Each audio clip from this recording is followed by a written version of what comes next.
walk in the door like this. After I heard like the scream, whatever, I'm like, man, you heard a scream? She was stabbed over 40 times. 40 times. That's not just any killing. That's a brutal hate crime. In this case, I had very little to go on. Where's the murder weapon? Where's the bad guy? When did this happen? This case consumed my thoughts. She had no right to have her life taken from her the way she did.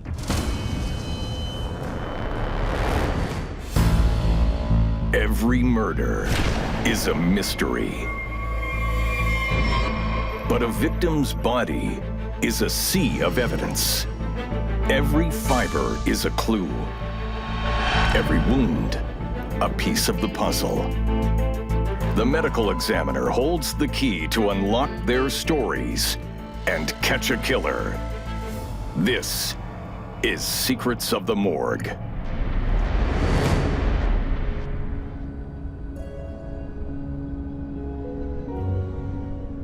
Olmsted Township is a bedroom community. That's the way most people refer to it. We don't have a lot of business in our town. It's mostly residential. And everybody pretty much keeps an eye on everybody else. We respond to calls for service because something looks out of place at a neighbor's house. Everyone looks out for each other. On a quiet Wednesday afternoon, Detective Scott Sonneborn responds to an unusual emergency. I get a call from my sergeant, and he says, hey, I think we need you to come in. He tells me that either a body or a mannequin is floating in the pond. When I arrived on scene, the fire department used a long pole just to pull the body towards the shore. This was the first homicide case that I had ever worked. I've never seen anything of this magnitude. And I started as a dispatcher at our agency. Well, then I went into the detective bureau. I really, truly did want to help people.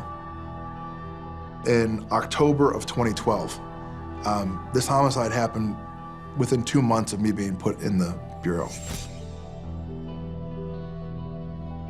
I was wondering how this body got there, who did it, where's the murder weapon, where's the bad guy, when did this happen? Sonneborn seals off the area and calls for assistance to carefully remove the body from the water. Once the body got towards the shore, 2 divers went into the retention pond. They put the body in a bag first, put the body onto the rescue litter, and then the rescue litter was pulled up the incline of the pond. Lieutenant Matthew Vanyo is also at the scene. I've been working in law enforcement for 25 years. Since I've been about 10 years old, I wanted to be a police officer. Helping people, plus the excitement that goes along with the job of law enforcement was always enticing and alluring to me.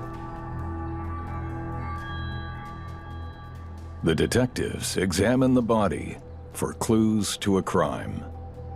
There was some decomposition on the body itself, so that initially told us it was probably there for a little while. There's no clothing from the waist down. There's just a shirt, a black jacket. I think it's a white male with long hair.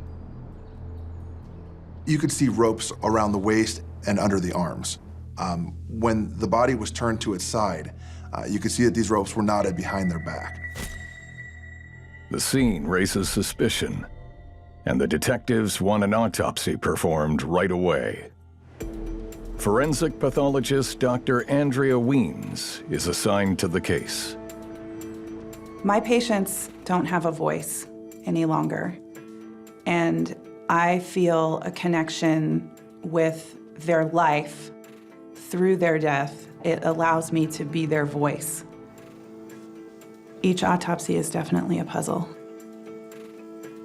In this case, I had very little to go on. From the scene, I knew that there were some clothes. There were some ropes tied on the patient. One is around the chest, and one is around the abdomen or around the waist. The ropes around the body are not tied to anything. They are not even tied to each other. So my question is, what is their purpose? The clothing that was present on the decedent, there were 3 bras, a Betty Boop t-shirt, and then there were no garments on the legs or bottom half of the body. This decedent had male genitalia, and the bras indicated that this person may be transgender or living as a female. Dr. Wien's examination uncovers even more sinister pieces to the forensic puzzle. There are always unanswered questions, and in this particular case, there were injuries clustered around the head and neck and shoulders. These can be characterized as either a stab wound or an incised wound. It's extremely common for transgender folks to experience violence. This includes ordinary or mundane kinds of violence, like physical abuse, and it can also include more serious kinds of violence, like sexual assault and even murder. It's a shocking crime for this quiet community.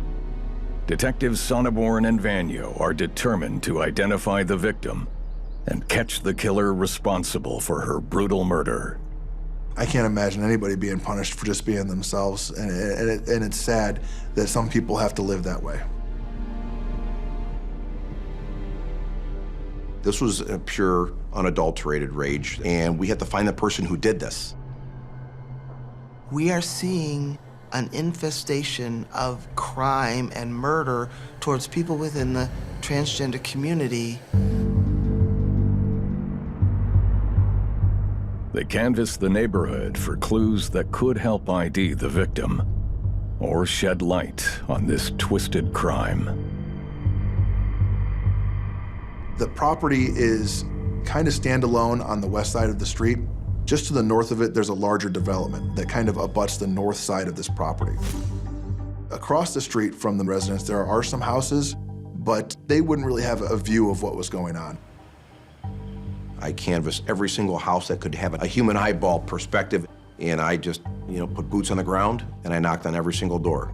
So I knocked on like 23, 24, 25 doors.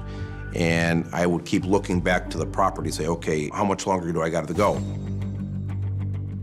A forensic unit spends days scouring the property.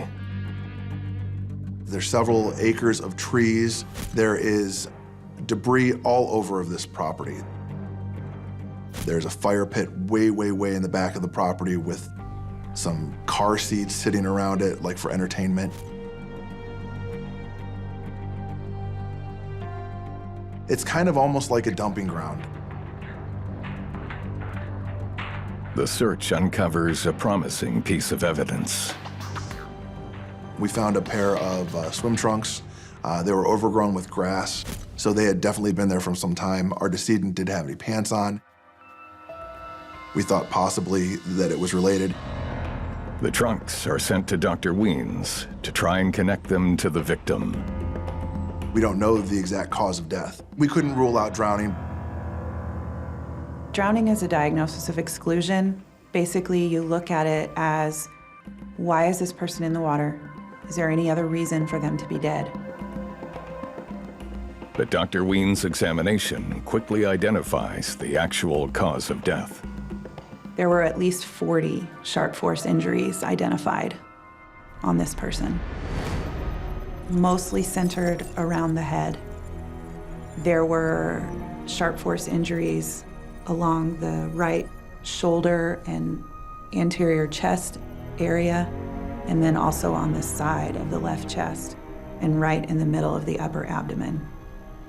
The x-rays in this case showed that there was an object in the right skull, and it was a flat piece of metal that looked like a knife tip that had broken off. This is the only case that I've ever had with a broken off tip of a sharp weapon embedded in a bone. So it does speak to some degree of intense physical altercation. The manner of death was homicidal violence. Detectives believe they now have a piece of the murder weapon and want to connect the tip to a blade. With the stab wounds, of course, I mean, elementary speaking, you're looking for an edge weapon, you know, of some kind. So we went back to the scene and combed the entire area looking for an edge weapon of any kind. We found a sheath to a knife. There was no knife in it. We found a broken piece of a paring knife, just the plastic portion, the hilt. There was no forensic evidence on that paring knife that would be indicative of that being the murder weapon at all.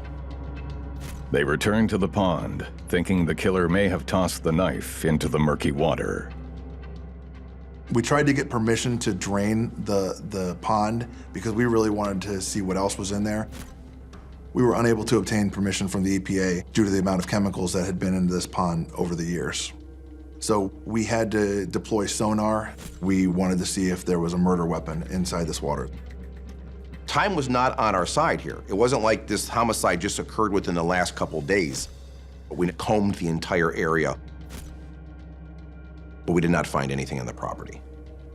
We never found the murder weapon. But the search of the pond does recover more evidence that supports the horrific nature of the murder. There was a yellow nylon rope. Attached to this rope was a cinder block and a piece of a lead pipe.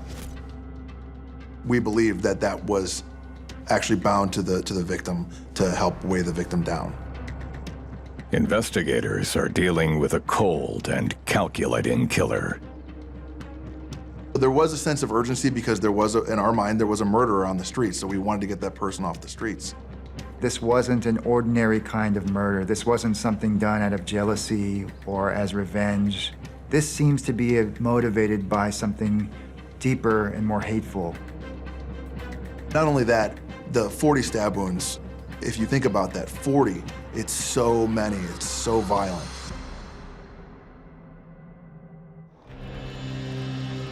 Detectives are working overtime to solve the brutal murder of a transgender woman that has shocked Olmsted Township, Ohio. Hidden in an icy pond, the victim's body provides few clues. When you discover a body in water, you immediately realize that there is some evidence that you're not going to get. So right away, it's an uphill battle forensically, and scientifically speaking, we're behind the 8 ball. In this case, the identification of the victim, we would not have been able to do that without the medical examiner.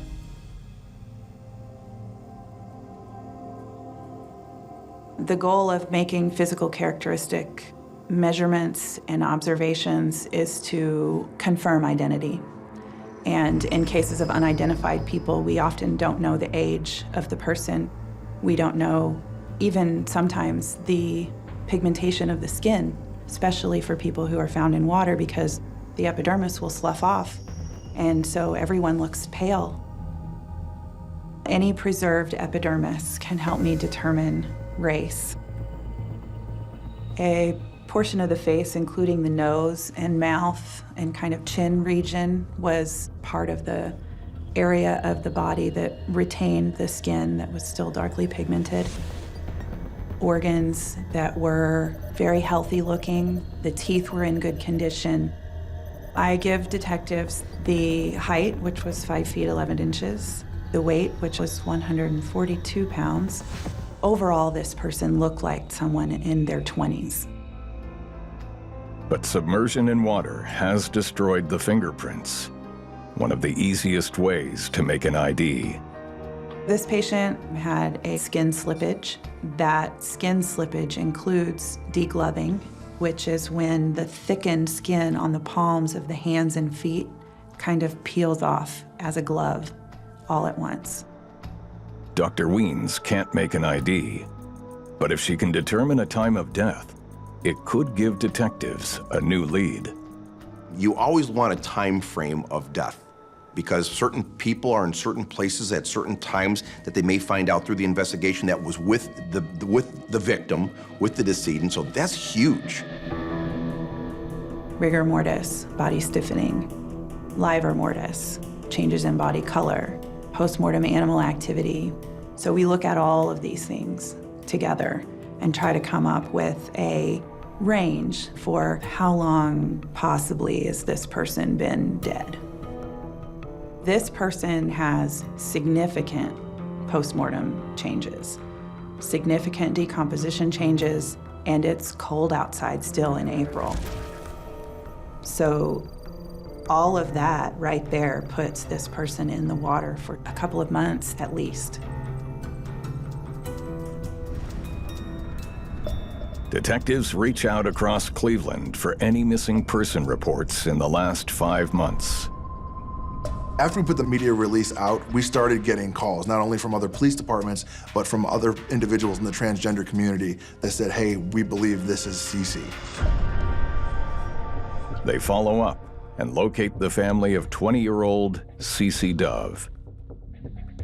The missing persons report was generated originally by the mother.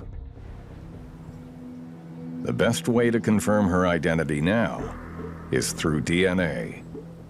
We had to get a DNA comparative sample from the mother to compare to the DNA sample from CeCe Dove. So the DNA came back and confirmed that it was CeCe Dove.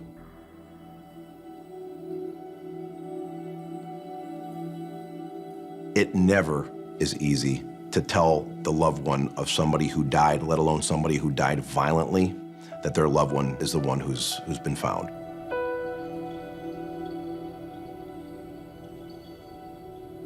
It's one of the worst things I think you can do in law enforcement. Detectives need to learn everything they can about CeCe to track down her killer. It's so important for a homicide investigation to conduct the victimology. Their whereabouts, where they like to travel, who they hang around with, where they like to go, what their hobbies are, what their interests are. You really have to try to get to know everything you can about the victim.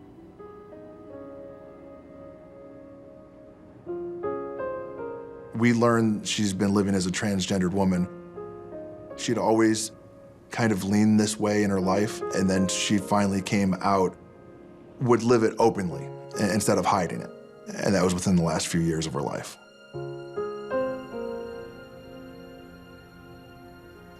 She was beautiful. She was this young, beautiful kid who just wanted to be herself and wanted to live life to the fullest. And you could see the pride in her eyes as she was coming more and more into her own. The mother did not approve, but CeCe was still close with some family members. So many times, folks within the transgender community struggle in relationship with family because often families don't understand. The women in my community try on all these different ways of presenting themselves. I remember that about CeCe, trying to figure out, how she fit into this person named CeCe. Her family informs detectives that they had seen less of CeCe in recent months. We found out that she would come and go with regularity at her residence. She would be there for a month and then she'd be gone for a few months. On this occasion, she had left around Christmas time, and they hadn't heard from her up until March of the following year, so that's when they reported her missing. They also give detectives a new lead. Our victim posted things on social media looking for dates, dating websites. And that opens Pandora's box, so to speak, of suspects that you may or may not know or try to ascertain who they are, which was virtually impossible. With a positive ID, police re-interview neighbors near the crime scene to find out if anyone remembers CeCe. They start with the 911 caller who found her body. The way that the body was originally discovered, Jeffrey Bland looked out the apartment window and saw what he believed was a body and or a mannequin floating face down. He called his boss, who was an Olmsted Township resident, and said, hey, you gotta come down and take a look at this. I think I see a body in the pond. But Bland's story raises suspicions. Most normal people would say, oh my gosh, I think there's a body in the pond. I'm gonna call the police, but no, he didn't do that. He called his boss. I think he wanted to have it confirmed by somebody else. I don't think Jeffrey Bland wanted to come to the attention of the police. Jeff had a couple of warrants for his arrest. He didn't want to get arrested because he knows that if he came in, we were going to identify him and he was going to be arrested and then probably not go home that day. Jeffrey Bland quickly becomes their prime suspect. We have to believe that there's a possibility that the caller is the killer. Detectives have identified murder victim CeCe Dove and a suspect, Jeffrey Bland. Now they need to connect the two in order to make an arrest. Jeffrey Bland is kind of a frequent flyer with police departments. He did not really want to get directly involved with the police. So his credibility with us wasn't too strong to begin with. They return to the crime scene, looking for evidence linking Bland to CeCe, and re-interview neighbors about anything they may have seen as far back as January, when they believe she was murdered. I knocked on the door. It was a very nice nuclear family, husband, wife, couple kids. I told them, any information that you have, even if it's innocuous to you, may be very, very important to us. The female, very nice lady, she was a nurse, worked a lot of late hours, and she told me that there were taxi cabs that she would see on the property at all times, especially when she would be coming home at 3 o'clock in the morning. We started contacting cab companies, and they were great. They got us all of the phone calls, all of the GPS coordinates, everything. The companies also keep recordings of their dispatch calls. One, on January 5th, captures the detective's attention. What is your pickup address?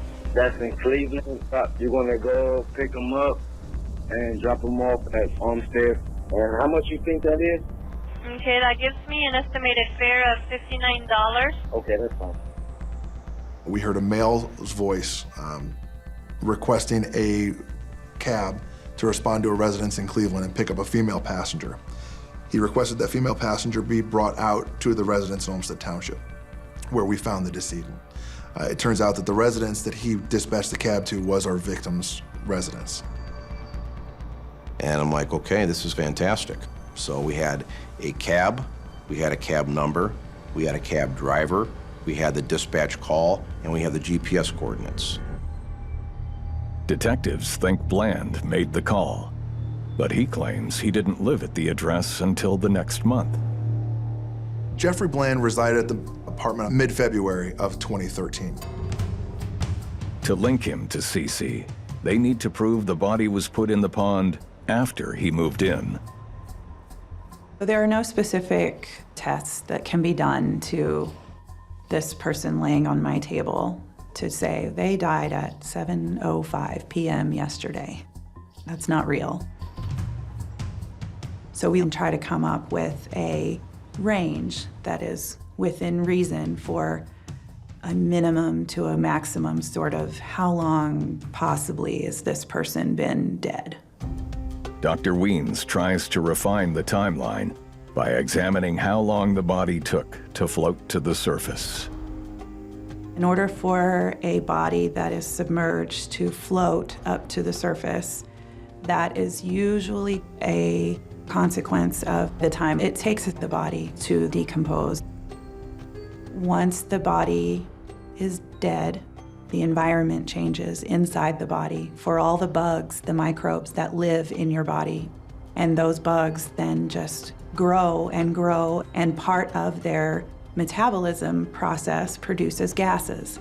Those gases are what cause bloating in decomposition and increases a body's buoyancy and allows it to float. In ambient water, like in a warm lake in the summer, it may only take a couple of days. In a very cold retention pond in January or February that's only 8 feet deep, could take several months. The winter temperatures mean that the body could have been submerged significantly longer. The cold and the water both together slow down decomposition. That decomposition process is still happening. It's just happening at a slower pace. And that can mask the time of death. I told detectives this could have been all the way back to December. Since Bland didn't move in until 2 months later, his alibi could be true. Jeffrey Bland wasn't even an occupant of the residence at that time for when the body would have been placed there. There was nothing to indicate to us that Jeffrey Bland was our bad guy here. Detectives have lost a suspect, but gained a promising lead. Someone sent CeCe to that address in a cab. You're gonna go pick him up and drop him off at Mackenzie Olmsted. We're very curious about who occupied this residence before Jeffrey did. When we interviewed Jeffrey Bland in the police department, he said that he subleased the apartment from Jason Quinones. Right then and there, we had to interview the main leasee of the apartment. Detectives question Quinones and learn he didn't live at the apartment either. He had sublet it to a third man, Andre Bridges. Jason and Andre had kind of grown up together. They were friends. They had lost contact over a period of time. They reconnected in the summer of 2012, I believe. And Andre at the time was down on his luck, didn't have a place to live. So Jason said, hey, why don't you come stay at my place?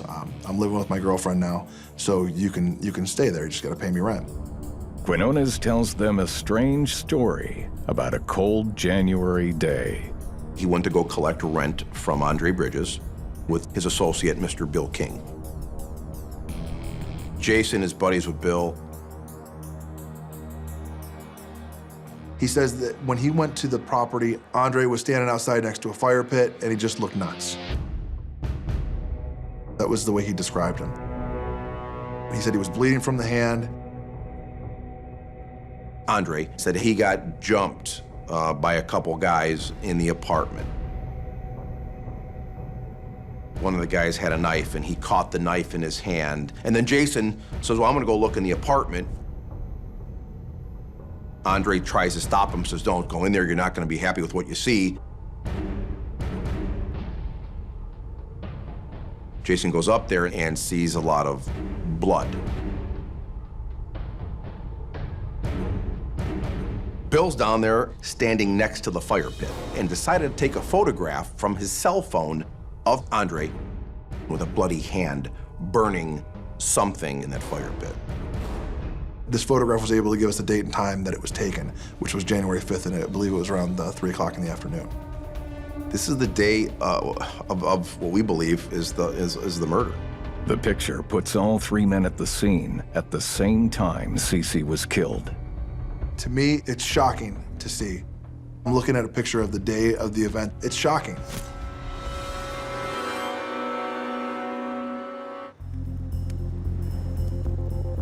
Detectives in Olmsted Township, Ohio, have 3 suspects in the murder of CeCe Dove, but only one was found with blood on his hands. Based on the information that the medical examiner had given us about the time of death, that puts Andre Bridges as the sole occupant of this residence at the time this body was put in the pond. We found out that he was on probation for felonious assault against a woman where he fractured her ribs. When Bridges is brought in for questioning, he can't wait to tell the detectives his story. All right, you requested to speak to us? Yeah, I'm just going to tell y'all exactly everything, because We just want to get down to the bottom of this, dude. And he says, okay, now I'm going to tell you what really happened. He tells us that the morning of January 5th, he gets home and Bill King is asleep on the couch inside the residence. He says, I want to be with a black girl. You know, can you make that happen? Andre says he throws him his phone and he goes to take a shower. After he gets out of the shower, Bill says, I got somebody coming over. Andre says, okay. Bridges then claims that he left and heard or saw nothing until he was outside. What did you see? I want you to go back, and I want you to tell us what you saw when you opened that door. Can I get up and do it? Yeah. Okay. Pretend that you just came in the door. Okay, I walked in the door like this. Bang. I opened it up. After I heard like the scream, whatever, I'm like, no. You heard a scream?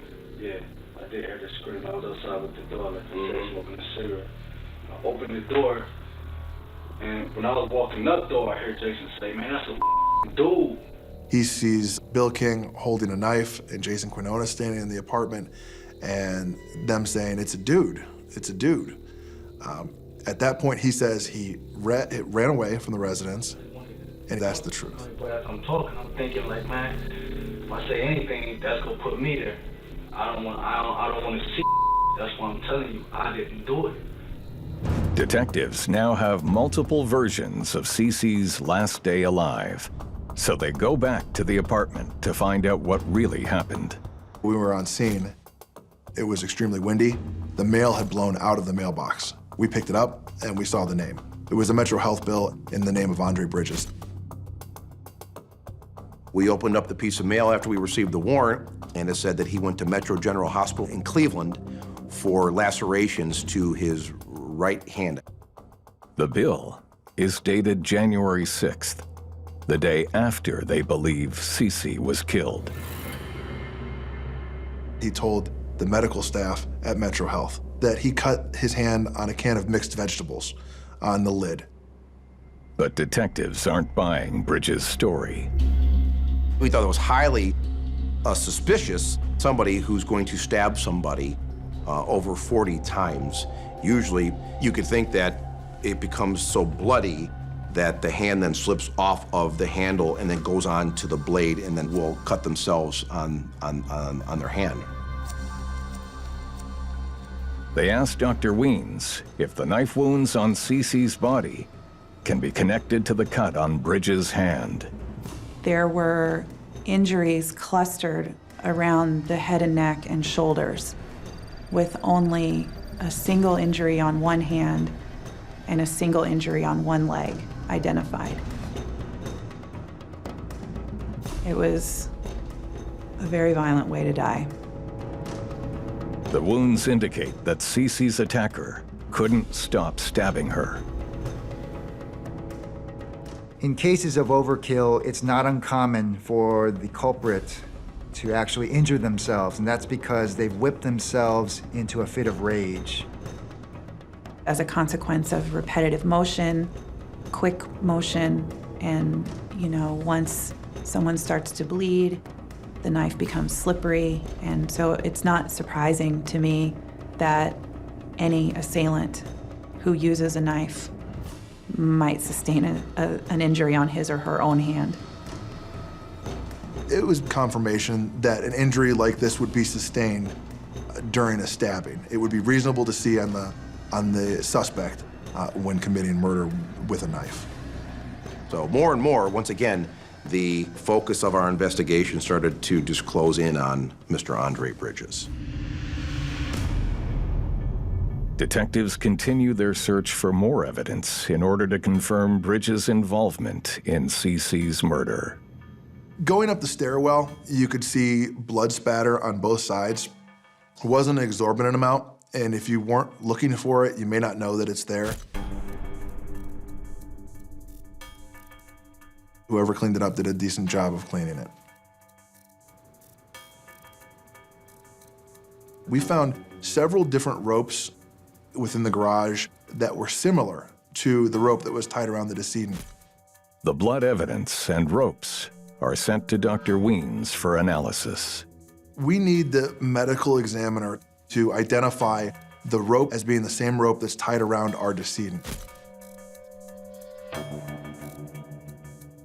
Both the ropes that were tied around the body and the separate yellow rope that was tied to the concrete block and the metal pipe were matched to rope that was found in the residence. Based on the medical examiner's information, we were able to definitively say that was the same rope that was used to tie around our victim.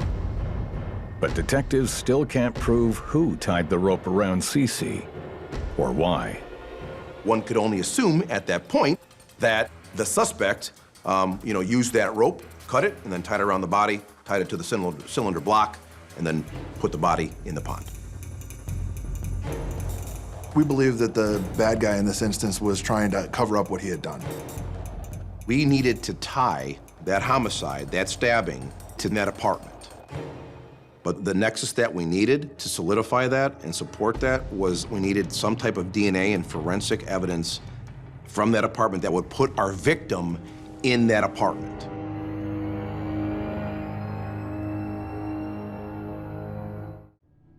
Detectives believe Andre Bridges is responsible for the murder of CeCe Dove, but they still need concrete evidence to make an arrest. We didn't find anything that would indicate that anybody else was responsible for the homicide and stabbing of CeCe Dove besides Andre Bridges. But, we couldn't prove it. They asked Dr. Weens to find a forensic link between CeCe and Bridges. DNA evidence from this location is going to be important to the investigating agency to determine that she was in that house. There was a massive amount of blood spatter, blood spots that were ascertained and discovered on the stairwell. Blood that we found on the interior of the residence belonged to Andre Bridges. Detectives know the murder was intensely violent. They scour every inch of the apartment for a direct connection to CeCe. A drop of blood was found on the plastic heater. There was blood that had DNA that matched my decedent from, I believe it was from the bedroom. Only one spot of blood, but that tied it all in together. That was later confirmed by the medical examiner's office of belonging to CeCe Dove. We could sit there and say a physical altercation occurred in this apartment. Subleased by Andre Bridges. Detectives are confident that they now know what happened. I believe that Andre Bridges made an arrangement to meet the victim, CeCe Dove. She had no transportation. So Andre, on the morning of January 5th, makes this phone call to a taxi. Ready now, or this is for what time? Right now. And how many passengers? Just one? Yeah, just one. All right, so we'll be there shortly. CeCe is picked up at her residence in Cleveland. Goes to Olmsted Township.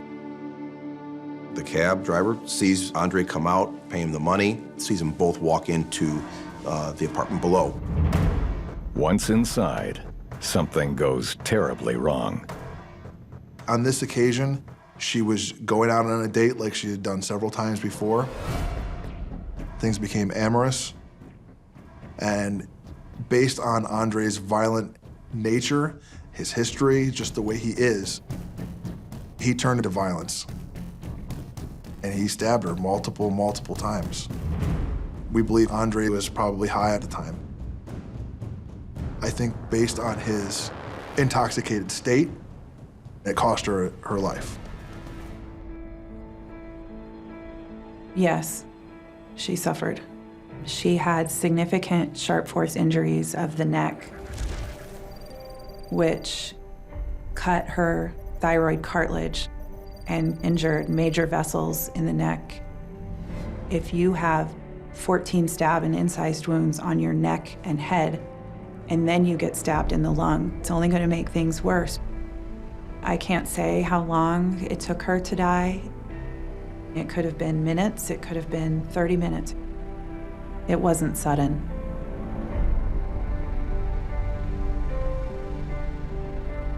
Andre gets the block, takes the body all the way west on the property around the pond, and then dumps the body with the rope tied to the cylinder block around the torso of the body into the pond. And he did it by himself. It's very unlikely, given the number of injuries that she sustained, that she was alive when she went into the water. investigators have all the evidence they need to arrest Andre Bridges for the murder of CeCe Dove.